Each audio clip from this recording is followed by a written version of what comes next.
2026 میرے لیے اتنا تکلیف سے ثابت ہوا، شروع ہی اتنا جو ہے ایک تکلیف سے بھرا ہوا تھا میرے لیے۔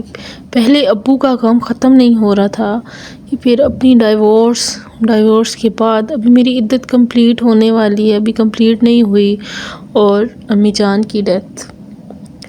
یقین نہیں آ رہا ابھی تک کہ کیسے یہ جو ہے نا، والد کے بعد والدہ کا بہت سہارا تھا، بہت زیادہ، لیکن ان کے جانے کے بعد ایسے آج لگ رہا ہے کہ میں مکمل طور پہ یتیم ہو گئی ہوں۔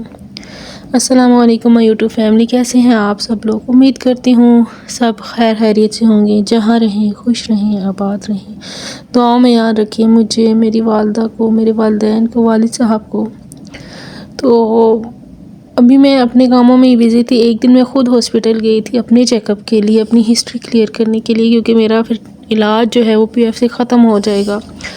تو بس گھر آئی تو پتہ چلا کہ امی کی حالت بہت خراب ہے، تو CCU میں ایڈمٹ ہیں۔ پھر میں دوبارہ گئی، CCU میں گئی امی کے پاس۔ امی کو آکسیجن لگی ہوئی تھی، ان کی ہارٹ بیٹ سٹیبل نہیں تھی، آکسیجن کم ہو رہی تھی۔ تو آدھے سے زیادہ دن میں نے امی کے پاس گزارا۔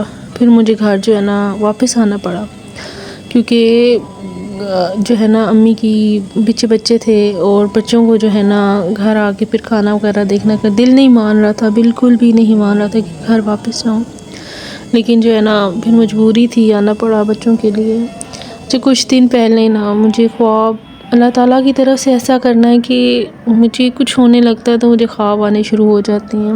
کچھ دن پہلے ہی میں نے اپنی والدہ کا، میں نے کسی سے بیان نہیں کیا، کیونکہ کہتے نا ایسے خواب بیان نہیں کرنے چاہیے۔ تو میں نے اپنی والدہ کا فل ڈیتھ سین دیکھا، ہاسپٹل دیکھا، اور میں نے اپنے ساتھ جو سسٹر دیکھی نا، تو وہی سسٹر امی کے پاس تھی رات کو، اور ان کی صبح 4:15 بجے کال آئی کہ امی نہیں رہی، اور میں نے 4:15 بجے ہی خواب دیکھا تھا کچھ دن پہلے، اور میں اٹھ گئی تھی۔ تو بس یہ دکھ جو ہے نا میں بیان نہیں کر سکتی، لفظوں میں بیان نہیں ہو سکتا، کہ اب تو مجھے ایسے لگتا ہے میں بالکل اکیلی ہو گئی ہوں، میرا کوئی سہارا نہیں اللہ تعالیٰ کے علاوہ۔ جو ہے نا ابو بہت لاڈ کرتے تھے، بہت پیار کرتے تھے، ان کے جانے کے بعد والدہ کا سہارا تھا۔ مجھے افسوس ہو رہا ہے، مجھے بہت افسوس ہو رہا ہے کہ میں نے اپنی امی کو، میں ان کو اپنی ڈائیورس کے بارے میں مت بتاتی۔ مجھے لگتا ہے میرا غم میری امی کو جو ہے نا لے کے وہ اس دنیا سے گئی ہیں۔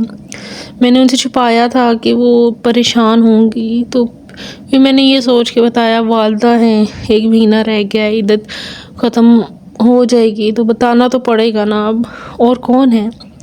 لیکن مجھے اب بہت افسوس ہو رہا ہے کہ میں اپنی ماں کو یہ بات مت بتاتی، وہ میرا غم لے کے اس دنیا سے مت جاتی، کیونکہ یہ 1 پورا مہینہ انہوں نے رو کر گزارا ہے۔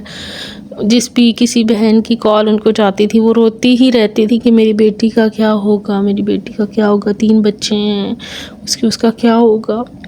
تو اب کون میری فکر کرے گا، کون میرے بارے میں سوچے گا؟ بس اللہ پاک کی ذات ہے، شکر الحمدللہ اللہ پاک کی ذات ہے، پہلے بھی وہی تھی، اب بھی وہی ہے۔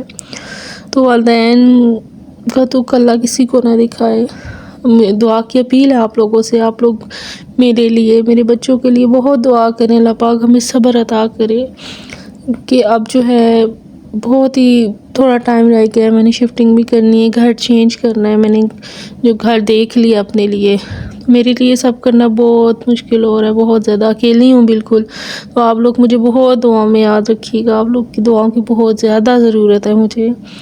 تو بس میرے والدین کی بخشش کی دعا کرے گا، جس بہن بھائی جو مجھے دیکھ رہے ہیں، کسی کے والدین اس دنیا میں نہیں ہیں، بہن بھائی کوئی بھی رشتہ دار، سب کے لیے دعا گوں اللہ پاک سب کی بخشش عطا فرمائے، اور سب کو صبر جمیل عطا فرمائے، اور ہمیں بھی، مجھے بھی، ہم سب بہن بھائیوں کو صبر عطا فرمائے۔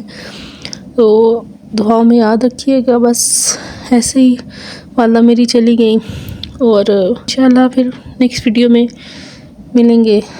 دعاؤں میں یاد رکھیے گا، اپنا بھرپور خیال رکھیے گا۔ خدا حافظ۔